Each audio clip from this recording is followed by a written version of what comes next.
Hey everyone, it's Scott Monkern.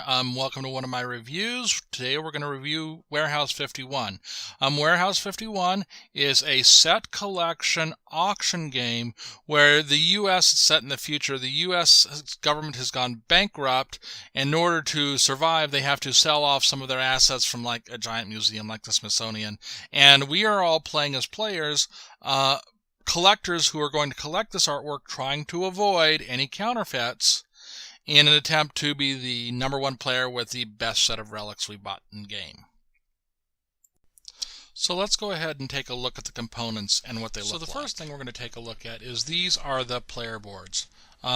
They actually, other than telling us how things score, don't really serve much of a purpose. They give us kind of, I guess, a name that if we want to play act or act out a theme, we could do that. None of the player boards have special abilities or anything, but these are what the player boards look like. They're heavy cardboard and really solid. We've also got several types of tokens here. We've got little gold ingots, which and some other markers, some what they call authenticity markers, available to us as well. And then we have the cards, and obviously this is the most important piece of the game. You see here's an example of a counterfeit card, and you'll see here at the top it says counterfeit, and then it says what it is, and there's no special abilities with counterfeit cards. And if we go over here, here's an example of a non-counterfeit card. We'll talk about the difference between the two when we get into play style. And then you'll see here we got the picture again, and so on and so forth. So those are the components. Nothing fancy. They're all there and they're functional. Nothing really exciting about the components, but they're there. So let's talk a little bit about the artwork.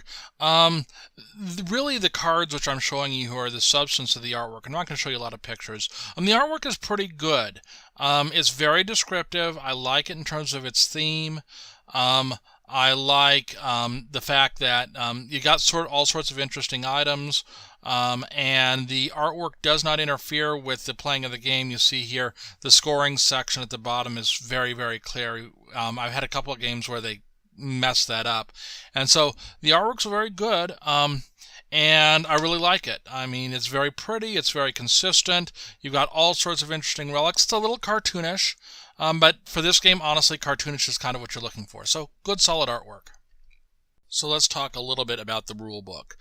Comes with a 8-page rule book, and in the very front page it has a list of components, just like we always want, and we do have the player aids that we had talked about before.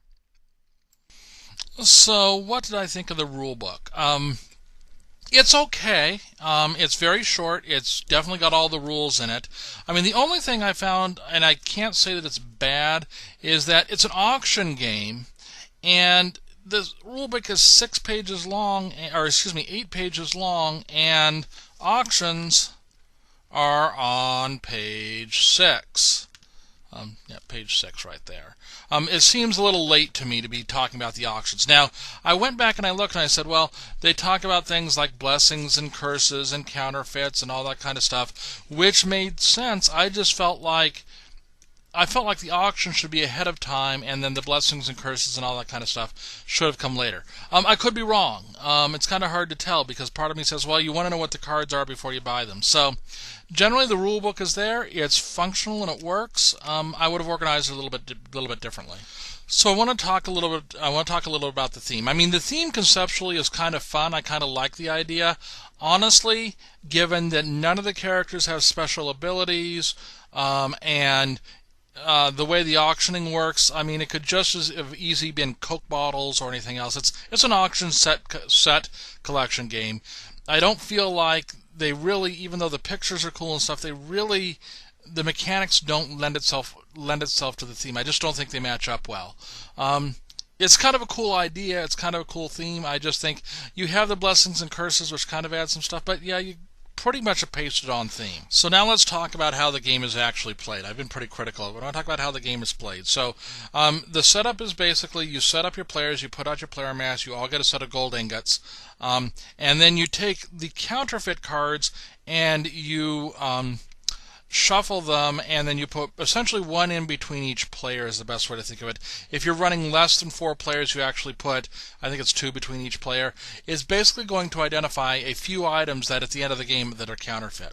Then you take the actual item cards, you put them in 4 stacks based upon category. They have categories of items, and then one person flips up a card and you hold an auction, and it's an open auction where you it's a closed auction where, excuse me, not an open auction, but a closed auction where you take X number of ingots, you put them in your hand, you all show them, and whoever has the highest number of ingots wins, and then he takes a relic card.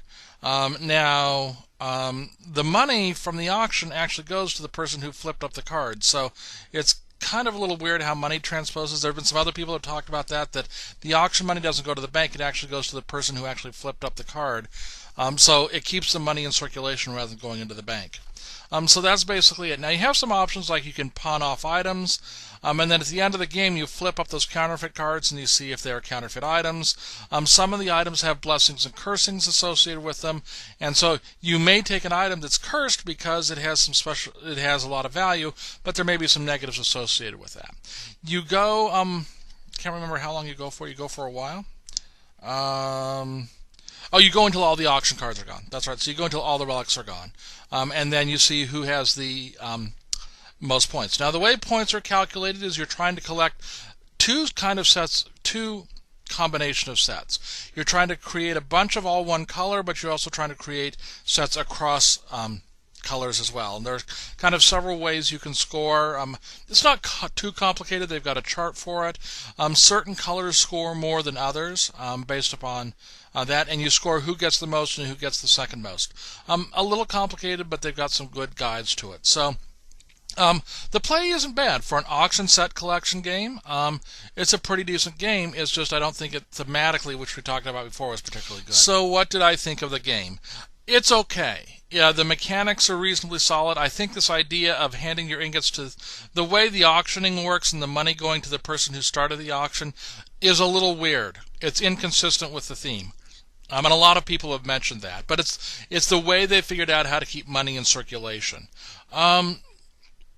Is it a game I'm likely to play a lot? Honestly, no. It's a little more complicated than a pickup game. It is not a heavy, deep game. It's there. I mean, some people may really like may like the information, may like the game. I felt it kind of fell a little flat. I think there are some much better auction games out there.